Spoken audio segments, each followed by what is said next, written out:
In 1990, a large commercial plane was rapidly plummeting towards the ground below, with the plane's captain trapped outside the cockpit window. As the terrified flight attendants desperately held onto this captain's legs, the only part of him that was still inside the plane, they were barely able to stop him from just being immediately ripped away by the intense winds. They were really struggling and didn't know how much longer that they could hold on for. To their horror, if they lost their grip on the captain, he would not only die, his body would likely be sucked straight into the plane's engine, killing everyone on board. To make matters even worse, as the plane's co-pilot was frantically trying to regain control over everything as soon as possible, without his captain's help and guidance, things weren't looking promising at all. Before long, all of the passengers were instructed to prepare for an emergency crash landing. And what ended up happening was such an unbelievable story, it seems like it was taken straight out of a Hollywood movie. Welcome back, guys. My name is Andy Jiang, and this is Hidden Stories.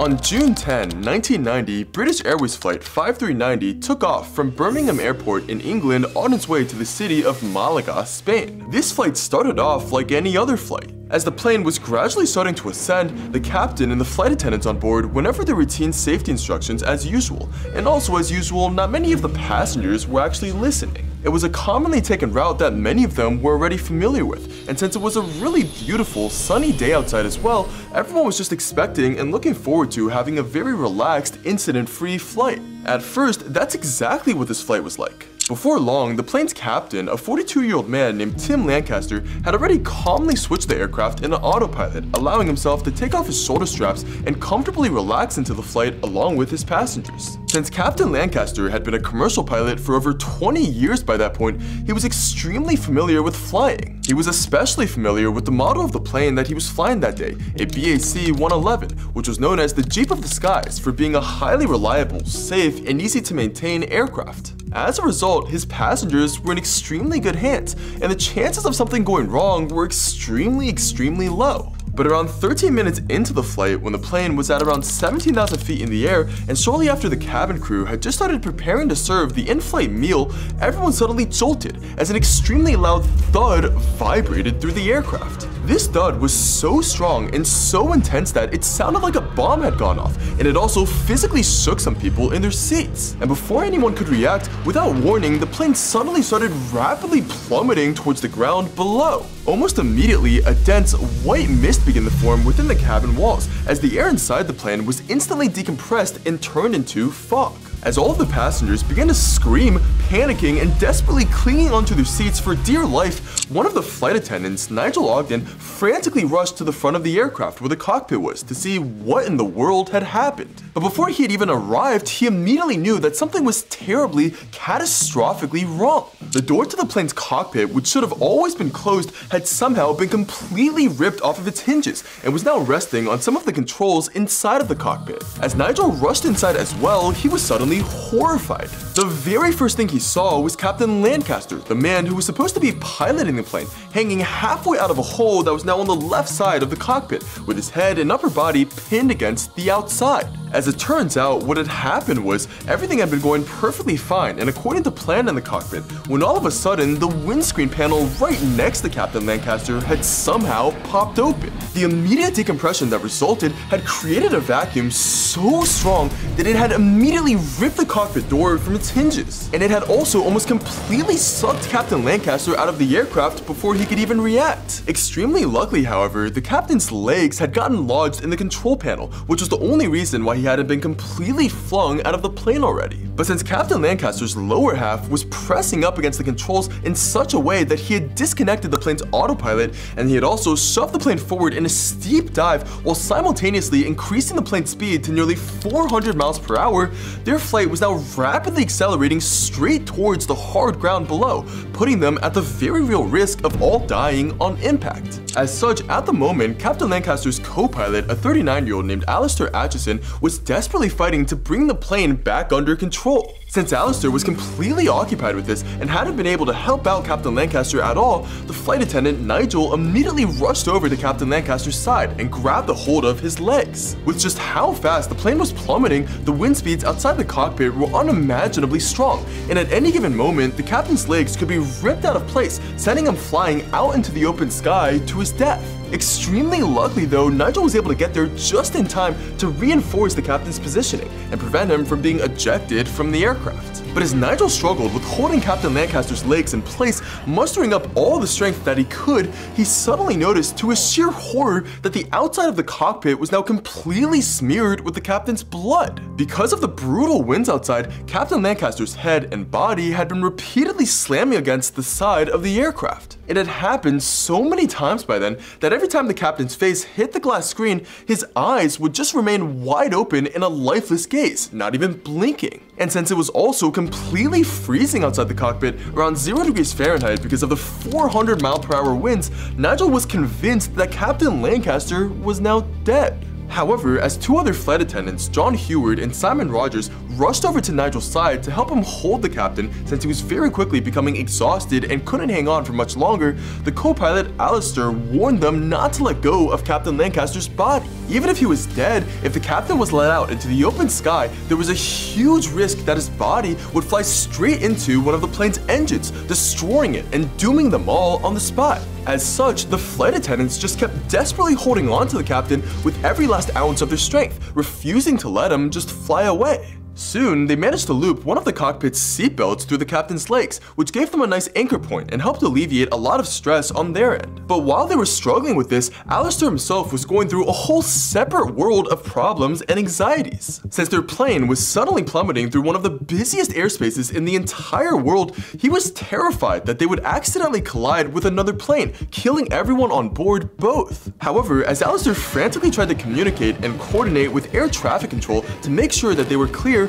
although air traffic control could hear his cries for help, the sheer storm and chaos going on in the cockpit made it impossible for Alistair to hear anything that they were saying to him. As such, he had no choice but to just desperately hope and pray that they would be blessed with a stroke of incredible luck and manage to not hit any other planes on their way down. Although Alistair was also incredibly worried about the captain hanging halfway out of the cockpit and the dangers that he posed to the aircraft if he were to become dislodged and fly outside, since he was way too occupied with trying to control the plane already, he simply had no choice but to trust his flight attendants and believe that they would be able to keep the captain secure. It just so happened to be his first day ever working with this specific crew, so he had no idea what they were like or whether they were even competent. Fortunately for him, however, they turned out to all be extremely capable individuals, even under such stressful conditions. By then, the flight attendants had collectively managed to calm all the passengers on board down a bit and had prepared them for a worst-case scenario emergency crash landing. In addition, shortly after the flight attendants had arrived to help out in the cockpit,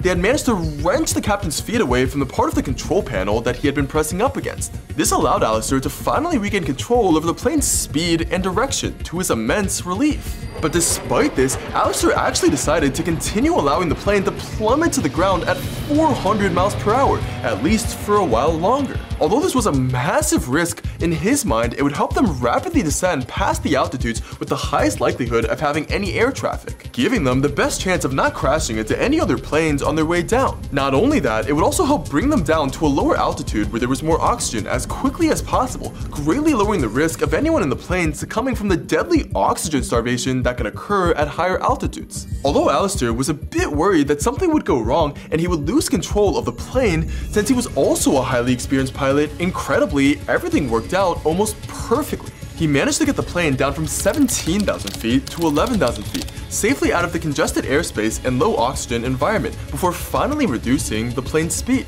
The amazing thing was, since Alistair was never supposed to have been the main pilot that day, without the captain guiding him, he had basically been operating the plane entirely from memory. Despite the enormous amount of stress and anxiety he had over him, with everyone's lives now suddenly in his hands, however, he had managed to actually pull through and successfully regain control over the plane. Unfortunately though, he and the rest of the passengers aboard his plane weren't out of the clear just yet. After 7 entire minutes of being entirely out of contact with air traffic control, Alistair could finally hear them clearly once again, now that the wind speeds and volume had both gotten a bit lower. But although this was a massive relief, when he asked the traffic controller to direct him to the nearest airfield that he could perform an emergency landing at, he was told it was the Southampton airport, around 6 miles away. Alistair's heart sank. He had never landed at Southampton before. Normally, if this was the case, for him to land there, he would have to have many different maps and charts of the foreign airport on hand so that he would know where to go and how to avoid crashing into the numerous surrounding buildings and other aircrafts. Unfortunately, however, since all of the maps and charts that had been on board British Airways Flight 5390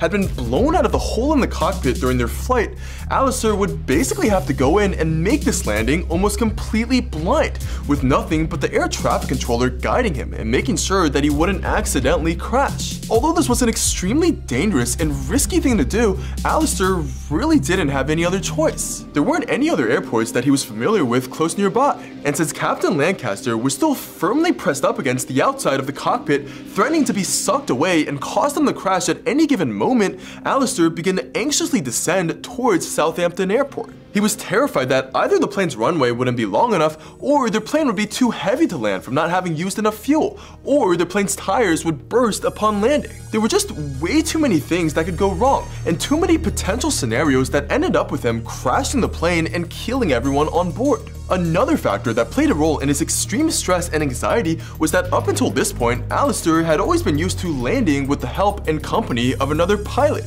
That was the way he had been trained, so to land a plane all by himself would be an entirely different feat to pull off. Given everything, it was going to be the most dangerous and difficult landing of Alistair's entire career. But amazingly, against all odds, he managed to actually do it. British Airways Flight 5390 made a perfect emergency landing at Southampton Airport.